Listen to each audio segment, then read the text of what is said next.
আর্কেডে developers নামের আইপিওটি apply করার আগে কয়েকটা জিনিস জেনে নিন।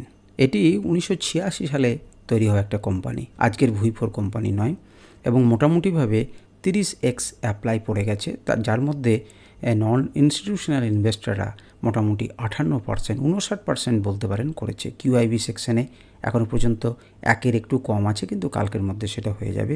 সুতরাং প্রচুর অ্যাপ্লাই হয়েছে। এমপ্লয়িরা মোটামুটি 31-এর বেশি অ্যাপ্লাই করেছেন, আপনারা এটা দেখতে পারেন। এবং জিএমপি ডাটা বলছে যে মোটামুটিভাবে 66%-এ লিস্টিং হতে পারে। এটিও আজকের সন্ধ্যাবেলার ডাটা অনুযায়ী কালকে অ্যাপ্লাই করার শেষ দিন। আপনারা দেখুন, রিয়েল এস্টেটের ওপরে ব্যবসা করে এবং প্রিমিয়াম কোয়ালিটির রেসিডেন্সিয়াল বাড়ি এনারা বিক্রি করেন। প্রচুর অভিজ্ঞতা রয়েছে এবং রেভিনিউ প্রফিট আগের বছর তুলনায় ডবল করে নিয়েছে। 50 কোটির জায়গাতে 122 কোটি। আপনারা ভাবুন।